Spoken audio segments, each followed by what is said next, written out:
Mayong adlaw igsoon. Sa pakausap pa, buot na ako maghisgot kaninyo sa maorang gihapong hiliskutanan mahitungod sa pagtuo. Kining pagtuo mga igsoon nga wala makabasi sa imong gibati o sa atong nakita. Ang tinuod nga pagtuo wala mag-agad kung unsay atong nakita. Kay kung ang pagtuo pinasikat pa sa atong nakita, nandili na siya pagtuo. Ang sulti sa Biblia, for we walk by faith, not by sight. Buoti pasabot nga ang pagtuo nga pinasikan lang sa nakita, di gyud na siya tinuod nga pagtuo. Now, mahimo-mayon ka nga unsa man nga butang sa akong kinabuhi nga naghinalig lang ko sa akong gibati o sa akong nakita. Sama na lang pananglitan igsoon, giampuan ka, pero still nabati gihapon nimo ang sakit sa imong likod. Kini ba nagpasabot nga wala na ayo ang imong balatian? O nahimo bang kulang ra ang imong pagtuo? Now, suginlan ko ikaw. Ang tinuod nga pagtuo, bisan pag imong nabati pang sikit sa imong likod, human kang giampuan, simply declare, salamat sa Ginoo, giayo na ko niya. Bisan pag imong nakita nga ang imong finances pabagsak nga pabagsak, pero still declare ka sa imong kaugalingon, my God will supply all my needs according to His riches and glory. Sa samang panghitabo-usab atong nakita sa kinabuhi ni David. Sa batan-on pa lang si David, siya nakigbugno bato kay Goliath. Ang nakita sa iyang mga igsoon, usa ka dakong higante nga dili kaya nga pildihon ni bisan kinsa. Usa ka manggugubat nga 40 gyud ka isog.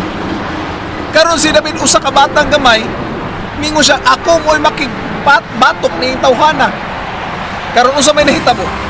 Mingon ang mga igsoon ni David, David, bata ra kayo ka. Dili ka makakaya niya pakibatok, di ka kakaya niya pakiglaban. Gumikan kay ang mga igsoon ni David ang nakita nila higanti.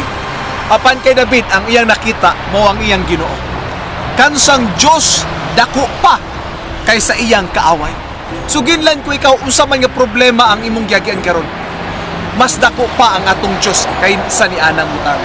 Mahimong may kag, brother, purting dako murag bukid na ang akong problema.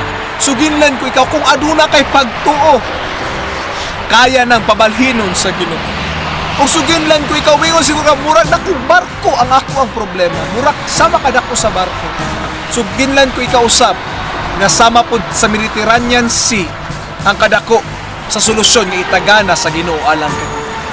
Ayaw lang ipasikad ang imong pagtuo, gumikan sa imong nakita o gumikan sa imong nabati. Sa samang paagi si David, bingon siya, ikaw mianhi diri sa pakigubat gamit ang imong espada ug taming, apan ako mianhi dala ang pangalan sa akong Ginoo. Mahimong dala nimo ang problema karon. Mahimong imong kaaway sobra kadako. Mahimong imong problema sobra kadako nga dili nimo makaya. Apan suginli kini mo ang problema. Problema wala ko mianhi sa pakigubat kanimo, pinaagi sa akong kusog. Apan mianhi ko pinaagi sa pangalan sa akong Ginoo Hesukristo.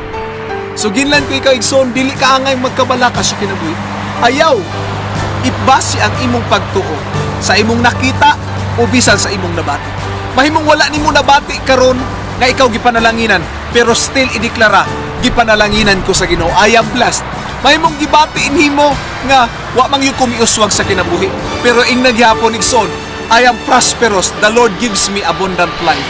Buti pasabot, ayaw pag-agad sa imong gibati o sa imong nakita, pag-agad sa unsay salig sa Dios diha sa iyang mga pulong.